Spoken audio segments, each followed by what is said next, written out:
So we're here talking about the brand new Luso Life, a brand new Portuguese magazine that came out at the beginning of December. We're going to talk about the content, the team, the layout, kind of what went into everything for this project and what to expect.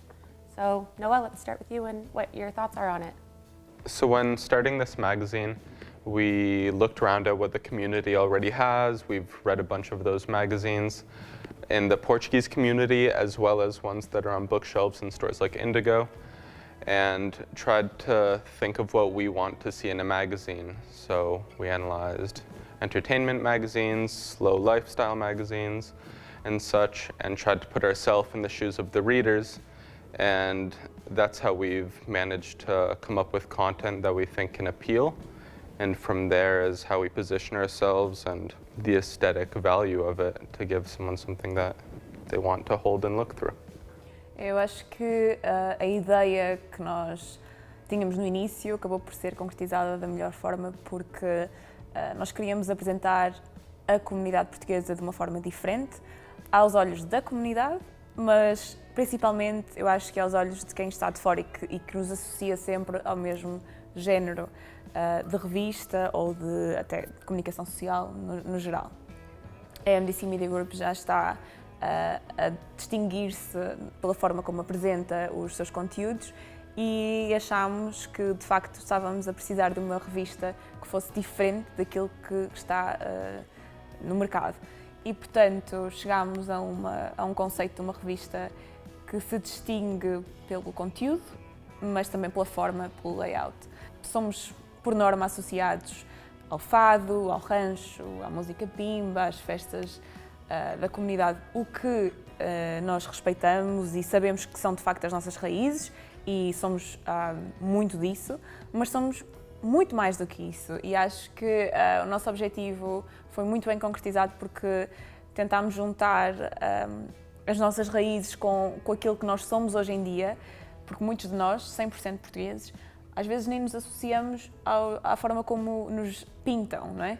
E, portanto, um conceito diferente, moderno, atual, foi aquilo que tentámos pôr numa revista e acho que fizemos um excelente trabalho e o Noah com o David Ganhão chegaram a um conceito e um layout que faz toda a diferença e transmite exatamente aquilo que queríamos pôr nas bancas.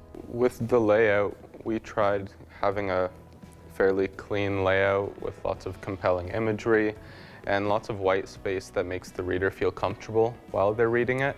We didn't want it to feel like information overload, but at the same time, we wanted to give you information that you cared about between the photos and the words that you're reading. We tried to model ourselves after some really successful magazines like Kinfolk, which is a beautiful magazine that has a variety of subjects as well, lifestyle magazine, so fashion, style, interiors, food. And Serial magazine is another that has a similar feel to it. So by modeling and aspiring to be like some of these other magazines, I think we managed to channel a really unique look for here by combining that with our Portuguese heritage. I think we've created an interesting piece. And I think one of the first things that we talked about as a team when starting the project was that we wanted a cover that was going to be physically and visually appealing to someone to pick it up. We came up with the idea of doing 25 influencers, Portuguese Canadians, that influence in a wide range of fields, sports, music, science, politics, and we took a bunch of people from all of these fields and narrowed it down to 25, which was extremely difficult to do as a team. And I think the cover turned out fantastic. I know it's something I want to pick up. I don't know any of these people, and I obviously want to read about it. So we can talk about a little bit how we came up with the idea. Alguns deles nós conhecemos, não é? E essa parte é interessante porque algumas das pessoas escolhidas para estarem na capa são mundialmente conhecidas, como é o caso do Shawn Mendes ou o caso do John Tavares, mas depois temos, ou Nelly Furtado, mas depois temos pessoas como Júlia Dantas, por exemplo, que é conhecida talvez no nosso meio e nas redes sociais, porque de facto a nossa geração hoje em dia está muito por aí, não é? Pelas redes sociais, mas depois temos pessoas como a Nancy Silva, que é uma cientista e que de facto estão a marcar a diferença, não só, eu estou a falar da Nancy como tantos outros que temos aqui, para dizer que marcam a diferença em áreas muito distintas, não é? A Júlia na parte da maquilhagem e a Nancy na parte da ciência, por exemplo, mas distinguem-se e são de facto diferentes e inovadoras e estão a marcar um caminho muito interessante e de facto é importante mostrar que nós temos esses dois lados. Shawn Mendes, que se calhar muita gente nem sabe que tem um lado português, mas que é português, e depois temos este outro lado, Nancy Silva, que é completamente portuguesa, nascida cá em Toronto, mas portuguesa e que de facto são os dois realmente importantes, estão a fazer coisas muito, muito interessantes. E então mostrar esses dois lados, acho que foi difícil chegar a 25 nomes, foi muito complicado chegarmos a 25 nomes, porque há tantos por aí, mas acho que fizemos uma boa escolha, não foi? Yeah, I agree. I think we have a good representation. Some names and faces will draw people in because, like you said, they'll recognize them, and others I wouldn't have recognized a few months back. And now, after reading their stories and seeing some of their work from fashion designers, musicians, scientists, it's really quite interesting and admirable to see so many Portuguese-Canadian people influencing and really changing things in Canada and around the world, really. Another aspect of our magazine is that it's in Portuguese and English. So people that do want to read this fantastic cover story can also read it in both languages. If they don't understand one, they can read the other. And I think that's really important part of our magazine as well. Just going through some of the stories, it's a pretty balanced magazine in terms of language that I think everyone can pick it up. So I think that's awesome as well. Muitas pessoas da nossa geração, muitas pessoas da nossa idade, muito jovens, apesar de serem portugueses, filhos de portugueses, nasceram cá, alguns, como por exemplo a Melissa, é filha de um português, mas a mãe não é portuguesa, então em casa acabam por não falar português. Ela agora está a aprender um bocadinho de português, uma palavra aqui, outra ali, podes-te rir. Mas a verdade é que não entendem português, mas querem, de alguma forma, têm a vontade de conhecer mais. E então, com esta forma de apresentar as coisas, não é? Português e inglês, nós conseguimos chegar a essas pessoas que nos querem conhecer. Portugueses ou não, mas que nos querem conhecer. Yeah, we have an article in here about a Portuguese musician, Ajid, who I didn't know, Melissa didn't know, but Catarina mentioned is a phenomenal musician. He's from Portugal. And he's similar to some music that, like Latin and Spanish music and South American music that some people like here, but they aren't always introduced to. So by taking something like that, which was initially a Portuguese interview, and translating it into English as well, we've now introduced people to a new musician that they may go on to listening to at home now, sharing with their friends, and I mean, it's content they wouldn't have known about any other way, really. And on that point, like, I had no idea who he was, obviously, and she's like, oh my gosh, this musician, he's so great, like, and I read his article in English. I'm like, this guy's super interesting, and I immediately went to go listen to his music because, why wouldn't I? Because I'm reading about him. I obviously want to listen to his music. So I think it's just introducing new concepts and new people to the Portuguese community who they probably wouldn't know, which is awesome. So in terms of content, I know that we're going to probably have reoccurring content such as beauty, music. A business within Toronto that I think we're going to cover, and we can talk about some of how we want to go about choosing that in the future. Like you said, beauty, Julia Dantas is going to have a section every time where she shares some of her knowledge in beauty, whether it be a tutorial, whether in this one she gives an intro to herself as well as a gift guide if you're buying for a makeup lover in your family or friend. So every issue you can expect something from Julia, so if that interests you, you'll want to follow along. Another article that we'll have every issue will have a mesa da avó, which is, it's a recipe, but it also includes a brief story And essentially, it's a recipe from an avó, a Portuguese grandmother. And the recipe will be something that's been passed down through generations. So in this one, we had arroz doce, which is a really tasty rice pudding. But in other recipes, we can have anything as long as it's from a Portuguese avó and it's been passed down through the family.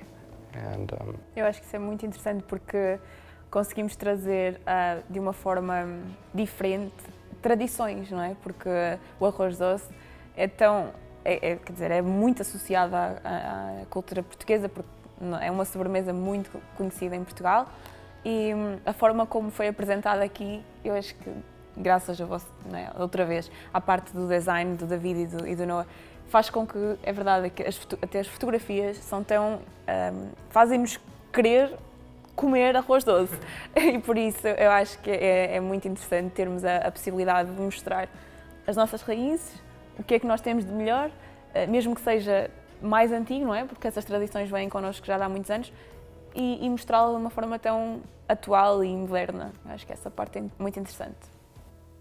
And I also think with the recipe, I know that we had a reader give us feedback on the fact that she read the recipe and she's like, you know what, I went home and I made it. And I think that's so awesome that people can have this magazine, have a recipe on hand when they don't know what they're gonna make. So I think that's very cool as well. In terms of content for the future, I don't know if we want to give all our secrets away, but what do we think about where we're gonna go in terms of the future content?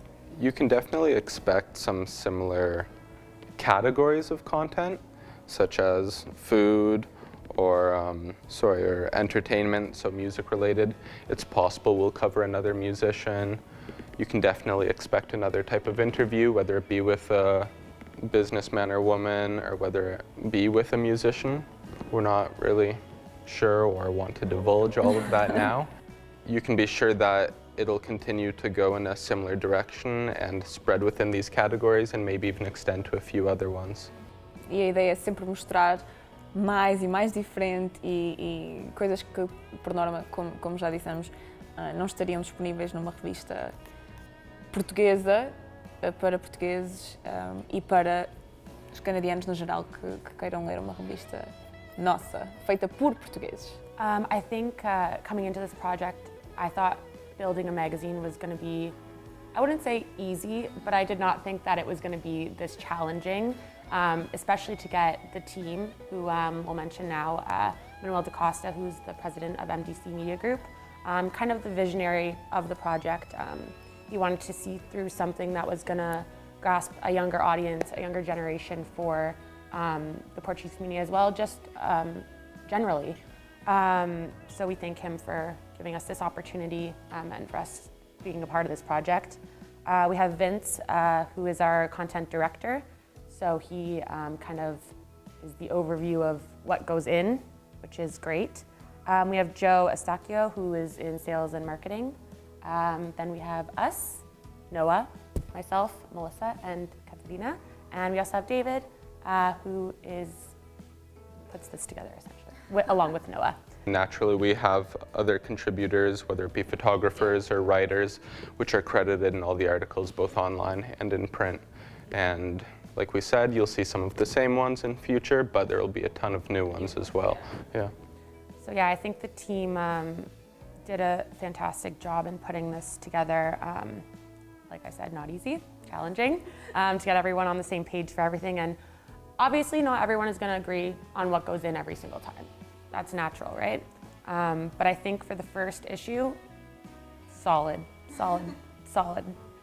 Eu acho que é importante também referir que não só temos a possibilidade de ter uma revista em formato de papel e num papel que eu acho que tu, Noah, se calhar devias falar, porque eu acho que isto é tão interessante, o papel que tu e o David escolheram, mas não só no formato papel, não é, impresso, como o website, porque as pessoas podem todas ler os artigos num website que também, na minha opinião, está muito bem feito, está super moderno, mas eu acho que se calhar tu podias falar um bocadinho, não é, sobre essa parte.